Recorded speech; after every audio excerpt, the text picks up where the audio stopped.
Top quality और consistent performance के लिए सिर्फ सिल्वर पंप। टॉप क्वालिटी और कंसिस्टेंट परफॉर्मेंस के लिए सिर्फ सिल्वर पंप, नाम याद रखना। पाकिस्तानकडून जम्मू काश्मीरच्या वेगवेगळ्या हद्दीमध्ये शेलिंग्स त्याचबरोबर ड्रोनच्या माध्यमातून हल्ला करण्याचा प्रयत्न केला जातोय। ड्रोनचे हल्ले जरी भारतानं निष्क्रिय ठरवले असले तरी हवेतच त्यांना हाणून पाडलेलं असलं तरी मात्र शेलिंग्स जो आहे ते बऱ्याचशा प्रमाणामध्ये राजौरीच्या वेगवेगळ्या भागामध्ये पडलेले आहेत आणि यामध्ये एकूण 3 जणांचा मृत्यू झालेला आहे। सध्या मी जिथे उभा आहे तिथे राजौरीचे अतिरिक्त उपजिल्हाधिकारी राजकुमार थापा यांचं हे शासकीय निवासस्थान आहे आणि इथे जे शेलिंग्स पडलेले आहेत त्यामुळे आपण पाहतोय की जे काही तोफगोळे पडलेले आहेत त्यामुळे हे नुकसान तर झालेलं आहे, मात्र या दुर्घटनेमध्ये त्यांचा दुर्दैवानं मृत्यू झालेला आहे। राजकुमार थापा हे राजौरीचे अतिरिक्त उपजिल्हाधिकारी म्हणून काम पाहत होते। मागच्या काही दिवसापासून ते या सगळ्यामध्ये सक्रिय होते, शासकीय यंत्रणाचं काम पाहत होते आणि कालच्या झालेल्या एका महत्त्वपूर्ण बैठकीमध्ये सुद्धा ते सहभागी झालेले होते। मात्र रात्री हे जे त्यांचे शासकीय निवासस्थान आहे इथे या शासकीय निवासस्थानाच्या भिंतीवरती आपण पाहतोय की ज्या तोफगोळ्यांचा मारा झालेला आहे त्यामुळे अनेक खड्डे जे आहेत ते भिंतीला पडलेले आहेत, त्याचे छर्रे जे आहेत ते सुद्धा लागलेले आहेत आणि त्याच्या बाजूलाच आपण पाहतोय ही त्यांची शासकीय गाडी जी आहे जी अंबरदिव्याची आहे ती सुद्धा आपल्याला पाहायला मिळते आहे। या गाडीवरती सगळ्यात पहिल्यांदा शेलिंग्स पडलेलं होतं आणि जो आवाज येत होता किंवा जे काही धमाके होत होते त्यानंतर ते काही वेळासाठी बाहेर आलेले होते आणि त्यानंतर पुन्हा आतमध्ये गेले। त्यावरून पुन्हा एकदा शेलिंगचा मारा त्यांच्या घरावरती झाला आणि जो हॉल आहे ज्याची दृश्य आपण पाहतोय खिडकीच्या आतमध्ये बाजूला आपण पाहतोय की लोखंडी गज जे आहेत ते सुद्धा तोडून आतपर्यंत हे जे शेलिंग्स आहेत ते गेलेले आहेत आणि इथे हॉलमध्ये ते झोपले असताना त्यांच्यावरती शेलिंगचा मारा झाला, त्यामुळे त्यांचा मृत्यू झाल्याचं कळतंय। राजौरीमध्ये रात्रभरामध्ये जेवढे शेलिंग्स म्हणजे तोफगोळे पडलेले आहेत किंवा ड्रोनच्या माध्यमातून हल्ले झालेले आहेत त्यावरून एकूण 3 जणांचा यामध्ये मृत्यू झाल्याचं कळतंय। आतापर्यंत राजौरीमध्ये एकही मृत्यू झालेला नव्हता, मात्र आता राजौरीचे अतिरिक्त उपजिल्हाधिकारी राजकुमार थापा आणि आणखी दोघांचा मृत्यू झाल्याचं कळतंय।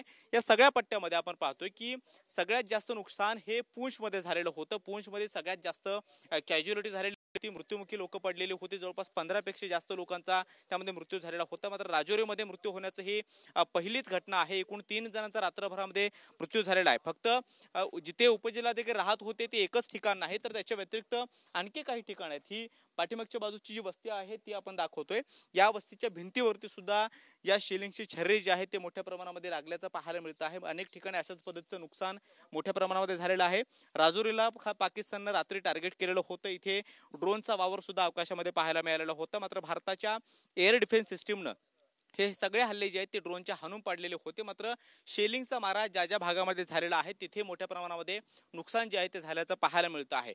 फक्त नागरी वस्तीच नाही तर मंदिरं त्याचबरोबर अनेक ठिकाणी शाळा सुद्धा टार्गेट झालेल्या आहेत आणि अंधाधुंद अशा पद्धतीचा शेलिंगचा मारा या सगळ्या वस्तीमध्ये केला गेलेला आहे। त्यामुळे राजौरीचे अतिरिक्त उपजिल्हाधिकारी राजकुमार थापा यांचा त्यामध्ये मृत्यू झाला, ते शहीद झालेले आहेत। मात्र पूंछमध्ये सगळ्यात जास्त अशा पद्धतीचा शेलिंगचा मारा मागच्या काही दिवसापासून होत होता, आठवड्याभरापासून राजौरीमध्ये पाकिस्ताननं टार्गेट केल्यानंतर अनेक भागामध्ये अशाच पद्धतीचं नुकसान झाल्याचं कळतंय आणि एकूण 3 जणांचा राजौरीमध्ये मृत्यू झालाय। त्यापैकी एक होते ते म्हणजे राजौरीचे अतिरिक्त उपजिल्हाधिकारी राजकुमार थापा। सध्या त्यांचं कुटुंबीय इथे राहत नाहीये, मात्र आतमध्ये काही पोलिसांचा वावर जो आहे तो सुद्धा पाहायला मिळतो। या बाजूला आपण पाहतोय की जे वरचा स्लॅबचा भाग आहे तो सुद्धा पूर्णपणे तुटून खाली पडलेला आहे।